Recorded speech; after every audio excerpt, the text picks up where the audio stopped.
Welcome to Mission Evolution Radio Show with Gwilda Wiyaka, bringing together today's leading experts to uncover ever-deepening spiritual truths and the latest scientific developments in support of the evolution of humankind. For more information on Mission Evolution Radio with Gwilda Wiyaka, visit www.missionevolution.org. And now, here's the host of Mission Evolution, Miss Gwilda Wiyaka.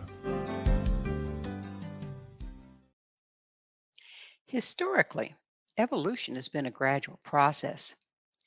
Now we find ourselves on the fast track. What's causing the accelerated evolution now available to us, and how can we take advantage of it? Mission Evolution Radio TV show is coming to you around the world on the X Zone Broadcast Network, xzbn.net. With us this hour to explore the accelerated evolution of humankind is an old friend of Mission Evolution, Dr. DAWSON Church. DAWSON is a best-selling science writer and author of 3 award-winning books. The Genie in Your Genes broke new ground by showing that gene expression is influenced by emotions.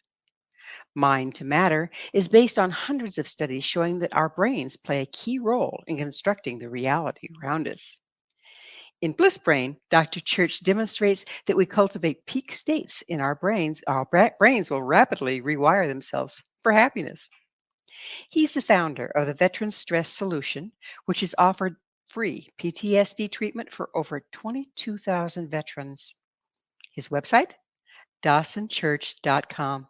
DAWSON, thanks so much for coming on the show again. It's always a delight to be here. Thank you, Gwilda. All right. So, DAWSON, what's your background, educational-wise?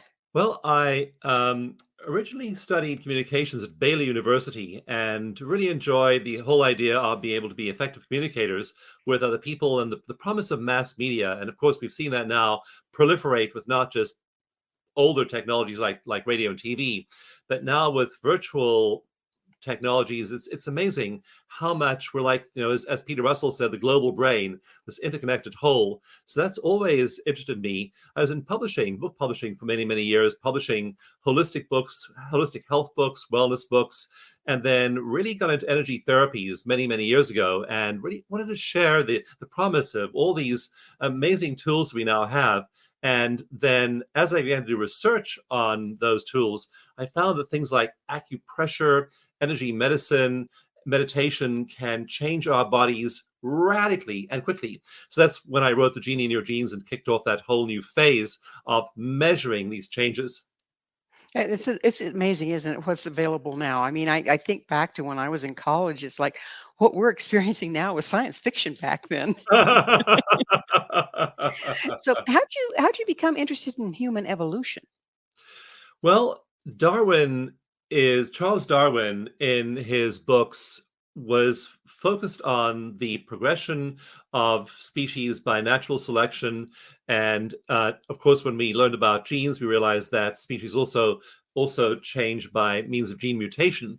And that process is very, very slow. Darwin wrote in one of his books that we'll never, in one human lifetime of maybe 100 years, we would never witness the progress of evolution. And so even like there's one part of the evolutionary record called the Cambrian explosion, when there was an explosion of new life forms. That explosion took 12 million years. So That's not much of an explosion. It was an explosion. That was really rapid growth. And so even a newer theory called punctuated equilibrium talks about periods of 5,000 to 10,000 years to have a species change. What we're now showing through epigenetics is that species can change really, really quickly, and that even gene expression can change really quickly in just a few generations. And now the newest research, which I'm writing about for a new book coming out actually in about a year, is showing that we can literally change significant anatomical things in our nervous systems, in our brains, in our biology, actually within weeks. So the pace of change is really rapid right now, and our ability to actually produce health or disease in our bodies by our thoughts, by our beliefs, by energy turns out to be extremely quick. DAWSON, why do you think we're so accelerated right now? What's contributing to that? Well, I think we can measure it right now, and I think it's cumulative. I think that, just for example, if we go back like a million years, 2 million years, and look at the implements used by early hominids, they didn't change for long periods of time, millions of years. Then suddenly around 400,000 years ago, we see them changing really, really quickly.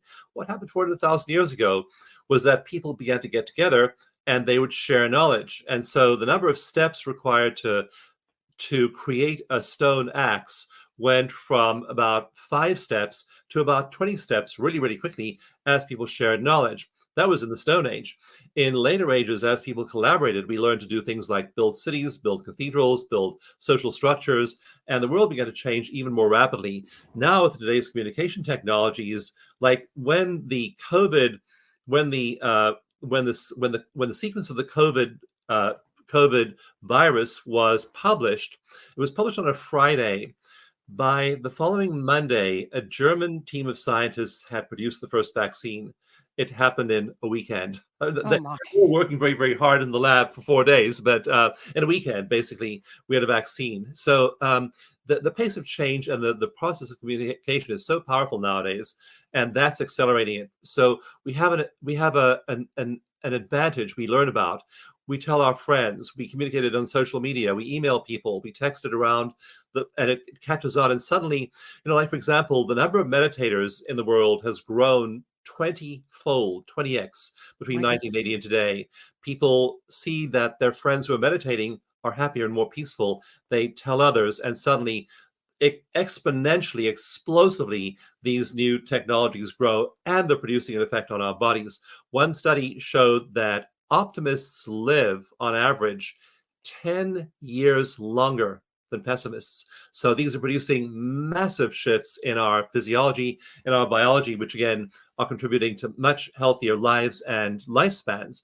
So that's the potential of these powerful new psychological and spiritual techniques to affect large numbers of people and the whole human story.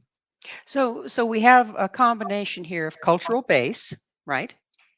The basic knowledge in the culture. We have expanded communication capabilities, and we have these tools that we're sharing now, and all of that combined is what's creating this acceleration.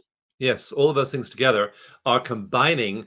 And what they're doing is they're producing now rapid evolution of human bodies and brains. And for example, one very recent study I talk about in this new book I'm working on now, very recently published study, is looking at the size of human brains.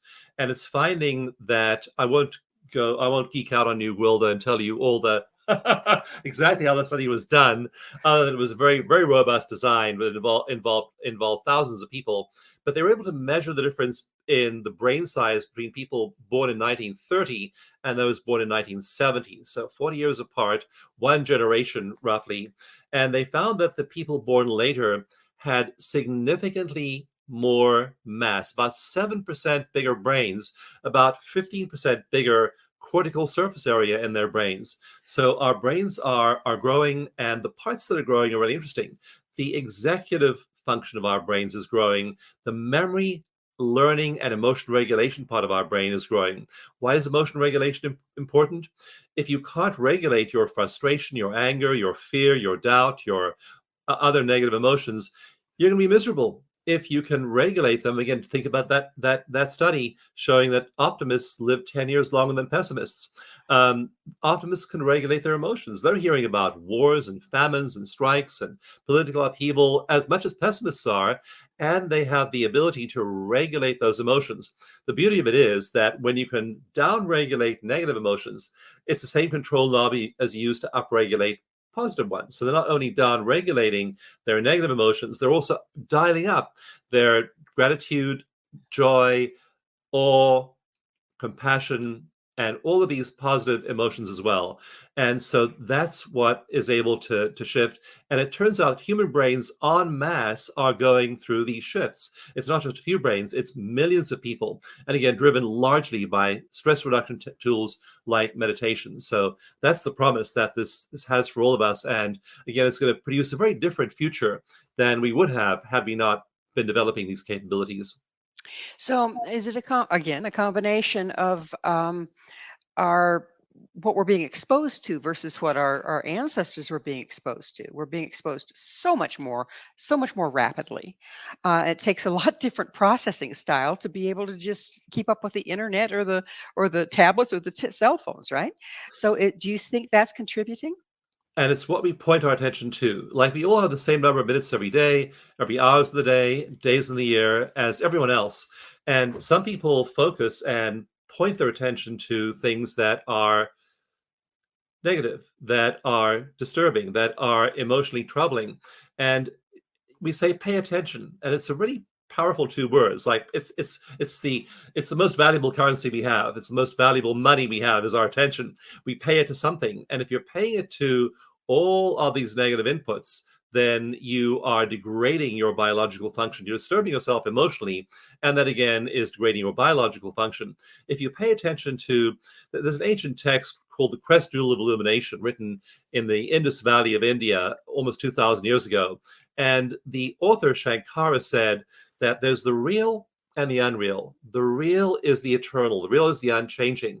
And if we pay attention to that, then it affects our lives. And he wasn't saying pay attention to it 24/7, but he said meditate in the day, read some inspirational material every day, pay attention to the real part of the day. So now you're redirecting your attention away from all the chaos in the world to this positive thing, maybe just 1 hour a day, but that 1 hour a day of paying attention to positivity, kindness, all of the wonderful things going on in the world. I'm sorry, It's Dawson. We're powerful. going to have to take a commercial break.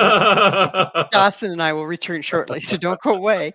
This is Mission Evolution, www.missionevolution.org. Human potential. Is the sky the limit? What a fabulous question. With us discussing potential evolution of humankind is Dr. Dawson Church. Dr. Church is the award-winning author of The Genie in Your Genes, Mind to Matter, and Bliss Brain. Dawson, there's the question for you. So, what's the new human potential movement? So, what I looked at in Bliss Brain was that very question: is there an upper limit? And what I was looking at was brain development in Tibetan monks, because these are people who have spent literally decades and done tens of thousands of hours of meditation, and we can see changes in their brains.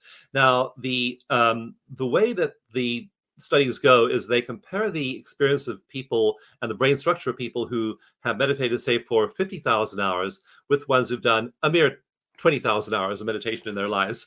And what they find is that there is, in terms of brain structure and brain evolution, there is no upper limit.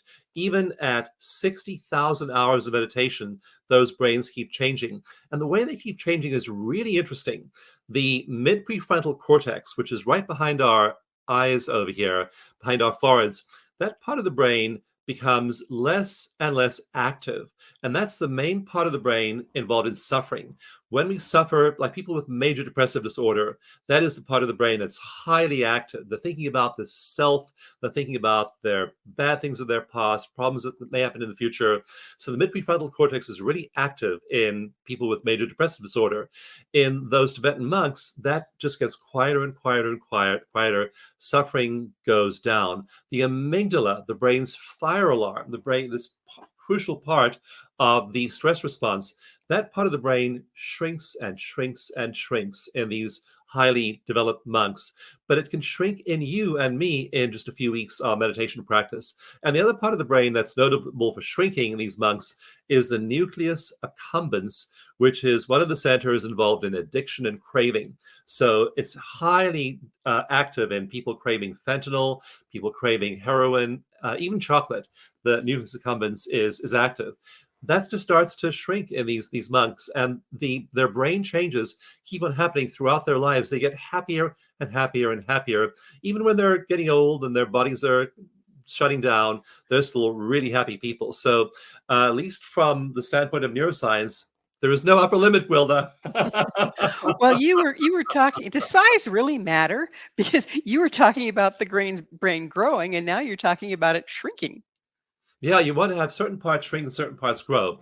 So the parts that typically are growing are emotion regulation. Actually, there are four parts. There are four main brain regions that grow. One is emotion regulation. If you cannot regulate your frustration, your negative emotions, your negative thinking, it's really hard to have a happy life. And there's tissue that does this. It's really well developed. It's big, and that grows in these meditators. Another part of the brain that grows is the part of the brain that regulates that mid-prefrontal cortex, that focus of suffering. And so there are other parts of the brain that dial that down. Those parts of the brain grow. The compassion part of the brain grows, and also the attention circuits grow. These meditators have they can sit there and focus on a candle flame for 5 hours at a time. I'm not quite that good. I can do 15 minutes. I think I'm a hero, but your attention circuit after a while grows. You can really pay attention. So now you aren't distracted by your knee itching and the mosquito buzzing around your head and all the other things that otherwise distract us. And you want to develop that kind of a brain with those parts of the brain big and robust, and those addiction and stress parts small. So, is there anything outside of meditation that has the same effect? The new concept I'm really exploring and promoting is called spiritual intelligence. Spiritual intelligence. And what it is, I define it as the ability of our local human consciousness, the small I, this temporary I that exists for a few years, decades, then it's gone, to connect with the large I, consciousness itself. We have an individual human consciousness. So I say, you're Gwilda, I'm DAWSON. We have a sense of who we are as a local being. But there's a field of non-local consciousness that is infinite, and we as a local finite consciousness can connect with that. So in meditation we connect with that, but we also connect with it when we're, for example, in nature. Just take a walk through nature, and everybody's had that experience at some point by walking in a forest or watching a beautiful sunset. Even monkeys, certain species of monkeys, will drop what they're doing when the sky lights up and has the beautiful sunset. They'll stare at it. Even other primates have this ability to be awed by beauty. So, So so Dawson, do are these we things. are we talking about the unified field here, where we all come together and become one, and that would include the trees, the monkeys, the sunset? Yeah. And so for years, science has been searching for unified field theory. We've never quite agreed on one. And there are four fundamental forces that we talk about, and they've looked for a unified field. But it turns out that consciousness actually affects all four of those forces of physics. So in my book, Mind to Matter, I explain consciousness as that unified field. So the unified field is within and without us. It's within and without us, and the variable is, are we in touch with it? If we're distracted, if we are focused on all the things going on out there, or in our own personal lives, our bodies, then we distract ourselves from that. How much time a day do you give? I'm asking everyone listening now, how much time a day do you set aside for what really matters, that is that infinite field? It may only be 15, 20 minutes a day. That's enough. So make that your practice, and then you are able to participate in that great unified consciousness. So what do you do with those 25 minutes a day? If I know meditation you're saying works. What else could you be doing?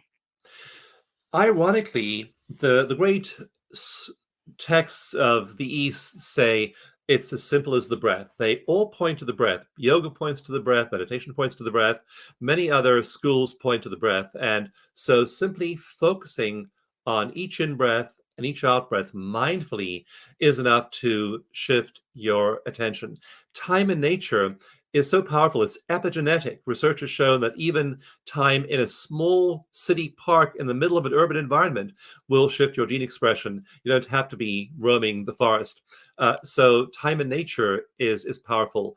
Love, love, hugs. Like my wife and I, before she leaves the house each day to go, she teaches art and does other things outside the house. I work at home.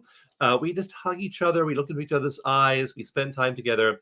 And you think, why do it every day? I mean, you've been married forever. You'll be married for, have a lot long you're alive.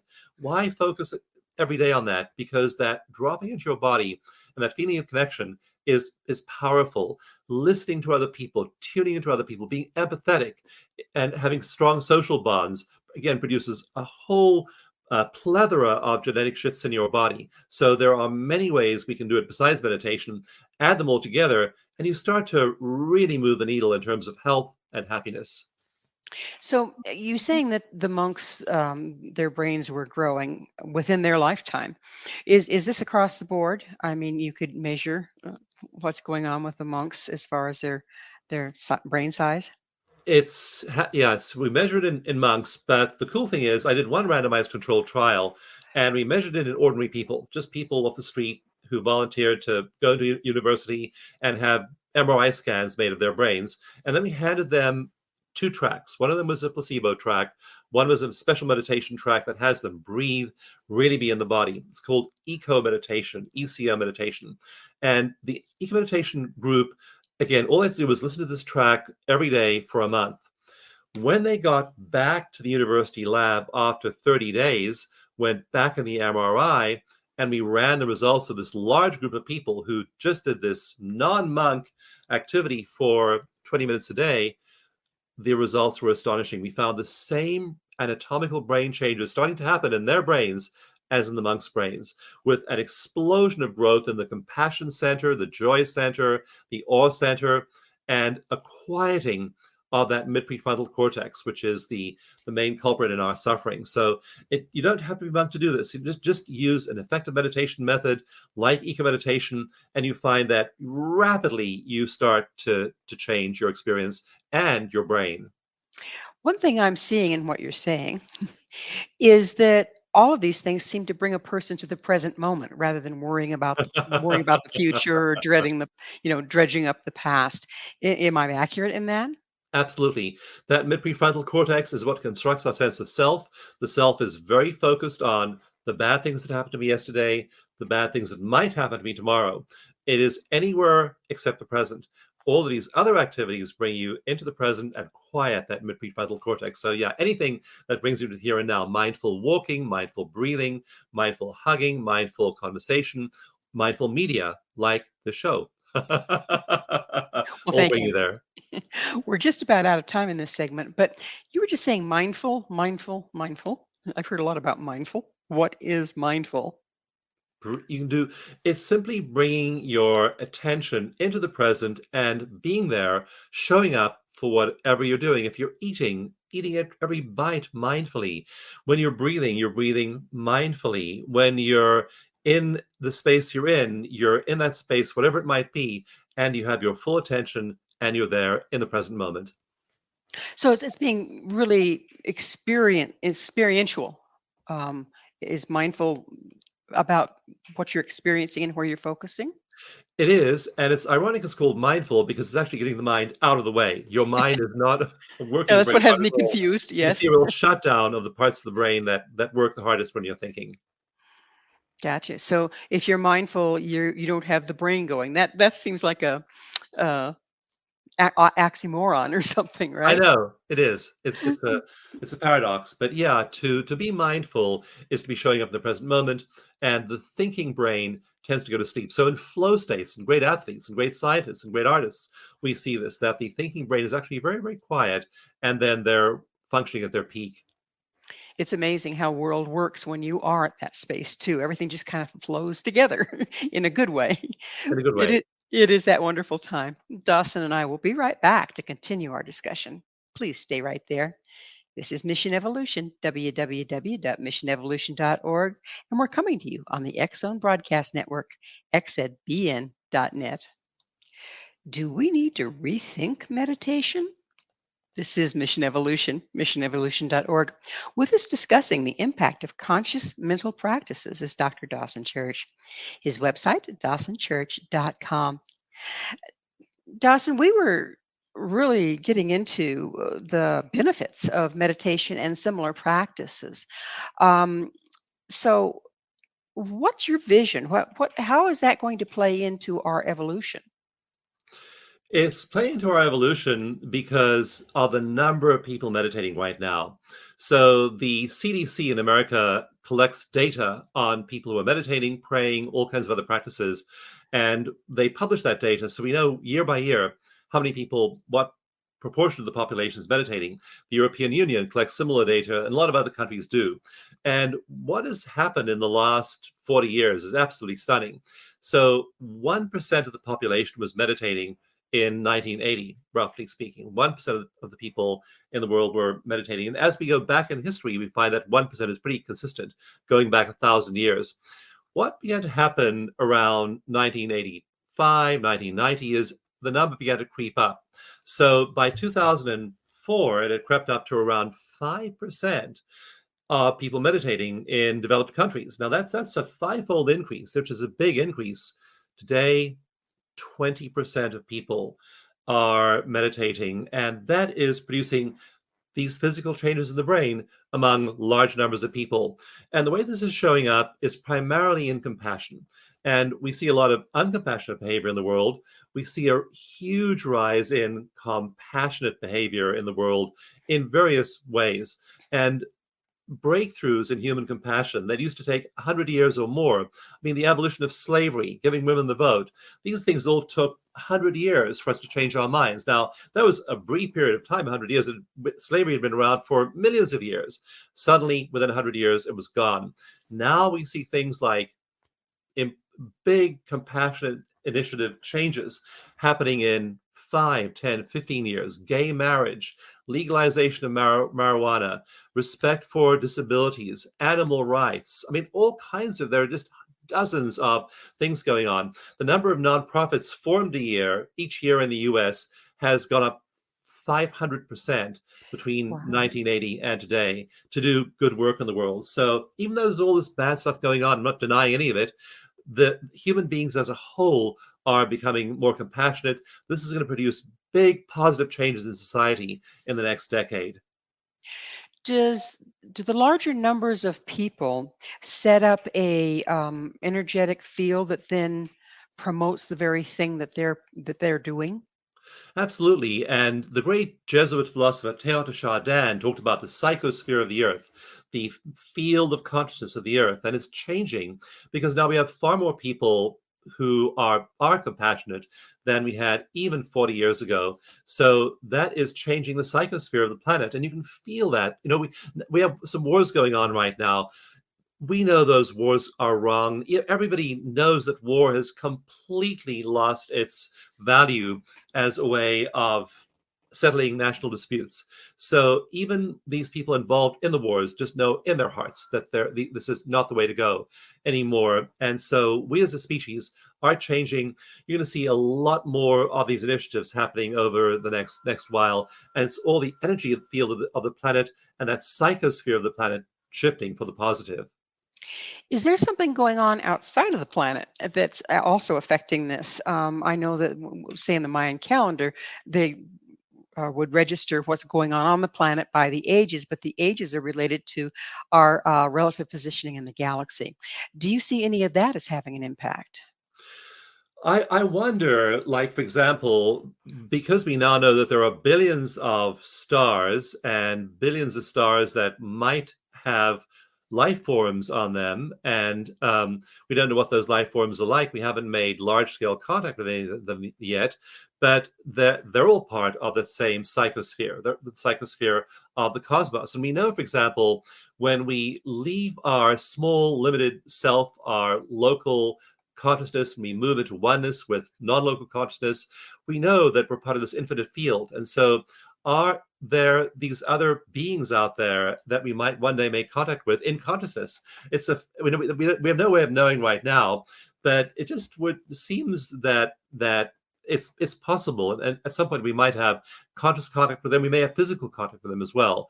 And so we aren't alone in the universe. And you know, when you're in meditation and deep in that space of connection with that conscious universe, you feel love, you feel joy, you feel oneness. That's the main characteristic of that field, the sense of oneness. I am one with something larger than myself. And that is so nurturing. And we know that we're one with everything in that state, including whatever else there is out there. So, but the key, the price of admission is you have to be here now. Is that accurate? You have to be here now. And then that's where all of those mindfulness practices come in handy. And so we aren't there all the time. We aren't mindful always. There are all these distractions. And so we have to bring ourselves back to it over and over and over again. But the beauty, Gwilda, is that it gets easier in time. Like you decide to break a habit and you break it once, one day, and then you stray, but then you repeat it, and you repeat it over and over and over again. You're building new neurons in the brain. In Bliss Brain, I have a really amazing image of a scanning electron microscope showing two neurons that are chatting together, and they're kind of shaking together as they fire together. They get closer and closer, and they shake hands and wire together. And then you look at the timestamp at the bottom, and it tells you 12 seconds. Every 12 seconds, you're holding that positive thought. You're being mindful. You're inculcating this new habit. Every 12 seconds, you're building a new neural pathway. And so bit by bit, you're replacing all of your suffering with the neural pathways of compassion, awe, gratitude, and joy. So it's just doing it over and over and over again till you wire those changes in your brain. Then you have a creative, joyful, and resilient brain. As we do this in mass, more of us and more of us, is it changing the frequency of the societies? Yeah, it shows up as large-scale social change in time. And initially, it's, Margaret Mead said, never think that a small group of committed people cannot change the world. It is the only thing that ever has. So we stay with that vision, and eventually the world does begin to change. I mean, who could have thought that about 20 people in Britain in 1790 could lead to the abolition of slavery? But just a handful of people did. Women's rights. Elizabeth Cady Stanton. We're coming up on the 200th anniversary of that women's rights movement. Small group of people meeting over tea in upstate New York, and they changed the world. So don't think that your little effort is inconsequential. It's part of a much larger social movement. And it's all the bad stuff that gets the headlines, but there's so much good stuff out there as well that is flying under the radar, that is evidence of these positive social shifts. There's one thing I've noticed, and I've read it and heard about it, is that when you have a person that spent a lot of time meditating and developing their ability to be present, when they are in the presence of other people, people are really drawn to them because there's an aura about them of peacefulness. Would you speak to that a little bit? So the peacefulness begins initially in our own inner experience. And as we chart people in these states, we find that they feel this profound sense of inner peace and absolutely ecstatic inner joy. These states, and when we measure them using an EEG, for example, we find that they can be hitting 7 times the level of those joyful brainwaves that the average person hits. So they're extraordinarily happy. When they're with other people, that intensifies the effect. They can get there more easily. Do it as a group.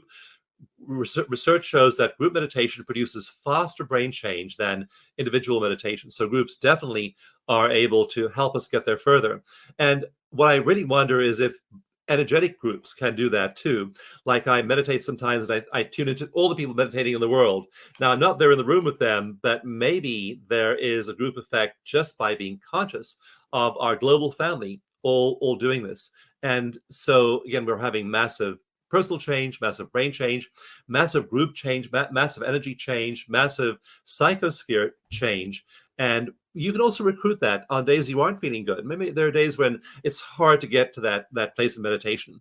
Then just visualize, just tune into everyone meditating right now and realize that you're part of this whole. And suddenly that's going to give you the energy to move to that level, which you can't do by yourself. So definitely doing it as a collective is making an impact. So we talked about, and we're just about out of time in this segment, but we talked about how the personal brain, the neurons will move together and rewire. Is that happening in the collective brain as well? It is happening in the brains of millions of people simultaneously now. Again, 20 times more people meditating than there were in 1980.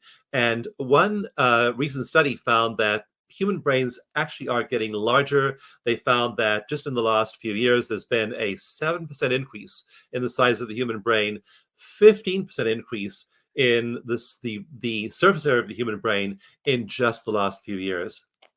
My goodness, we are accelerated, aren't we?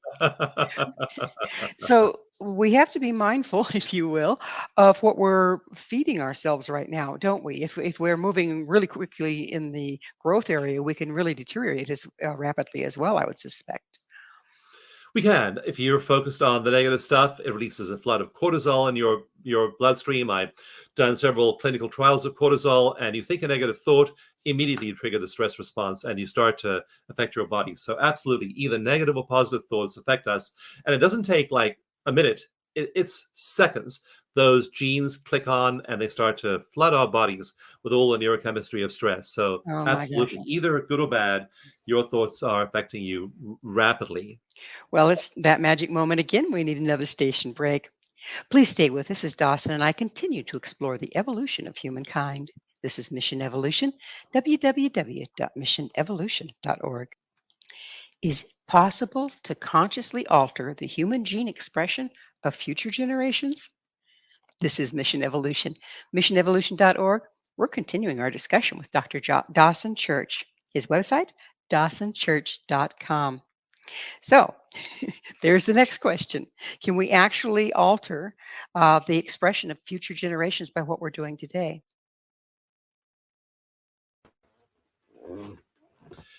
Yeah, so the future generation question is really interesting. What will happen with our children? And we are obviously, as we raise children, are having an enormous effect on their psyches and on the emotional space that we provide for them. And that's changed very rapidly in the last while. Like when I was a kid in the 1950s, things like child abuse, domestic violence weren't spoken of. In fact, it was regarded as shameful not to do those things, but to talk about them. It was called airing your dirty laundry in public. You didn't want to do that as a family. So children were raised in this very different environment then, and now that's changed enormously and vastly. So we're going to be providing our children with a much more positive environment than we saw even 50, 75 years ago, and that is affecting the future.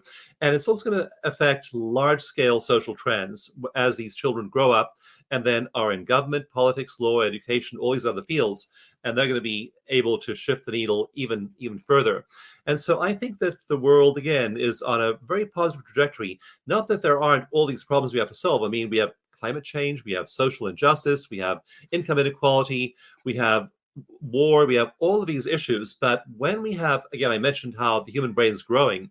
When we have bigger brains, more capable brains, more creative brains, more resilient brains to apply to those problems, Gwilda, we're going to have a much better chance at solving them than if we bring caveman brain to the party.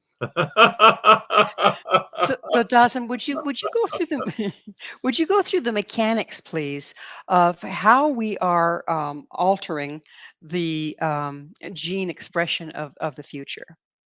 Yeah, so when we have a thought, we that thought triggers gene expression in our bodies. And for example, there's a gene that triggers the production of cortisol.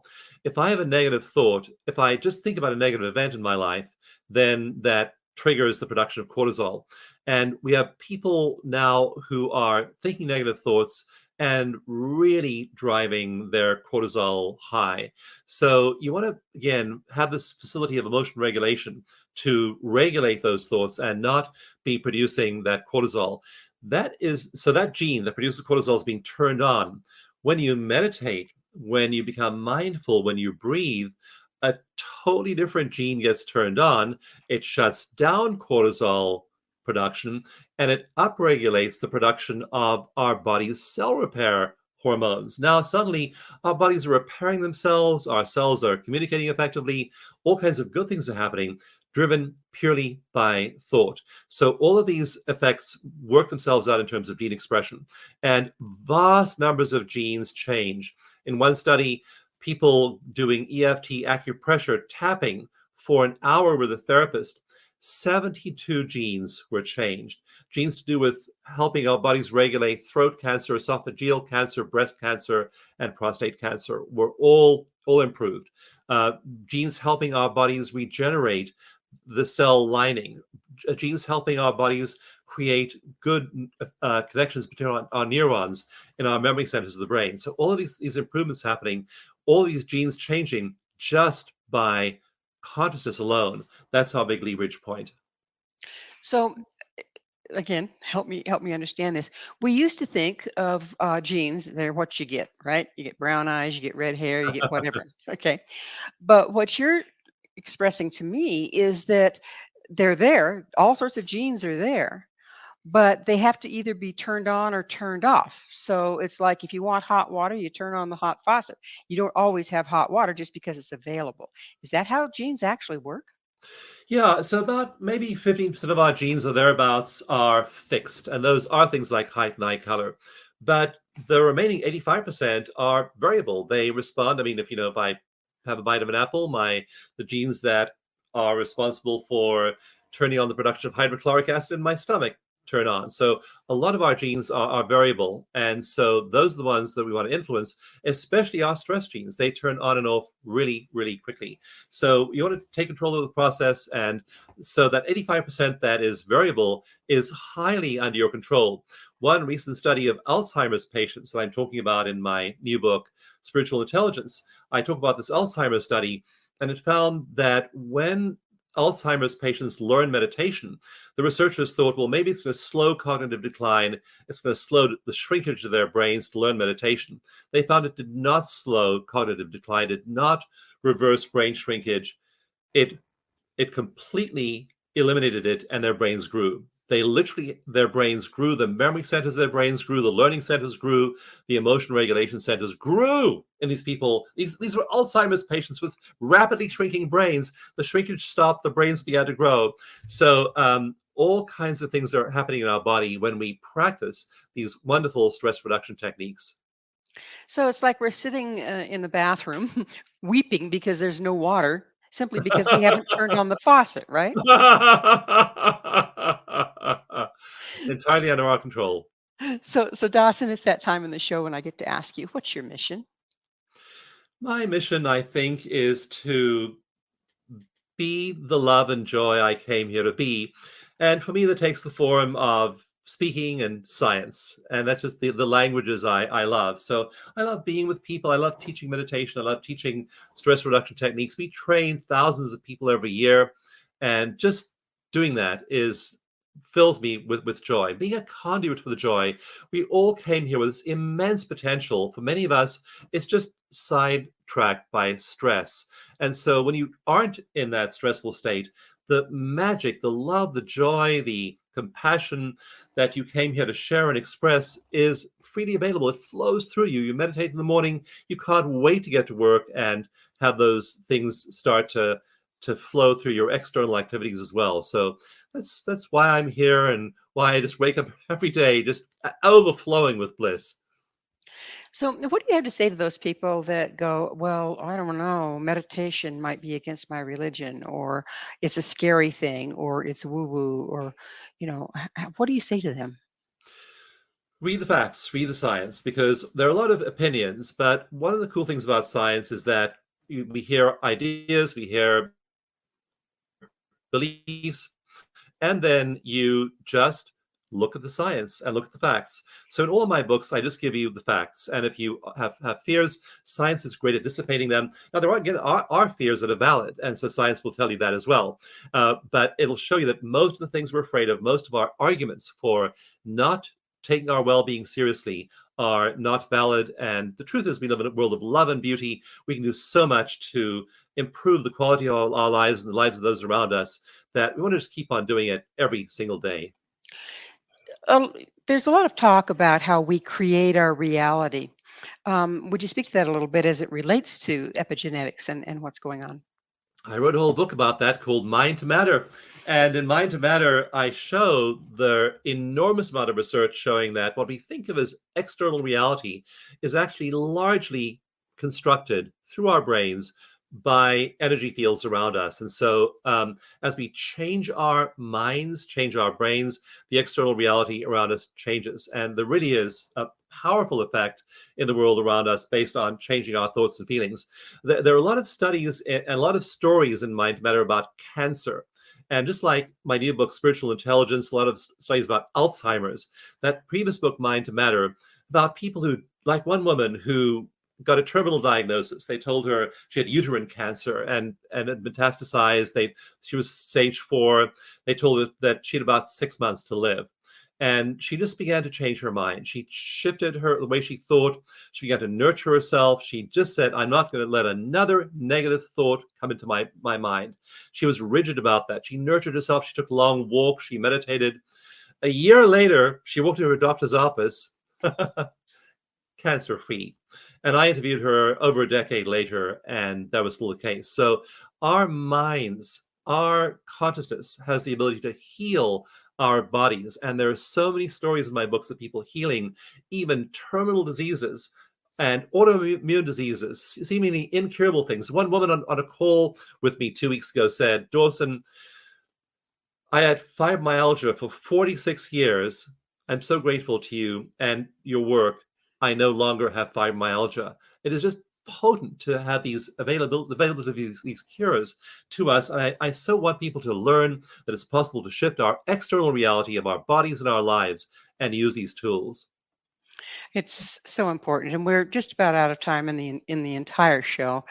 Real quickly, what would you say to the future? What do you see coming?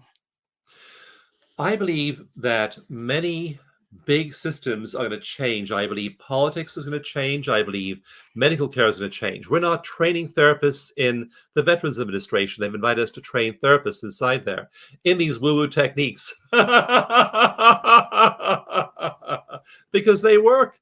They They were. relieve PTSD.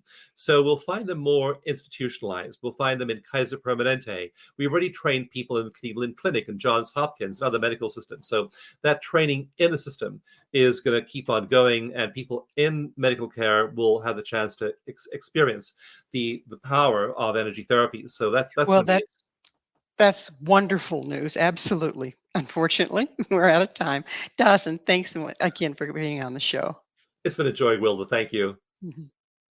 Our guest this hour has been Dr. Dawson Church, a best-selling science writer and the author of 3 award-winning books. He's also the founder of Veteran Stress Solution. To find out more about Dawson, where you can find his books and all he has to offer, visit his website at dawsonchurch.com. This has been Mission Evolution with Gwilda Wiyaka. To enjoy more our past archives or to find more information, visit us at www.missionevolution.org. But please join us here next time. This mission is going to continue, bringing information, resources, and support to an evolving world.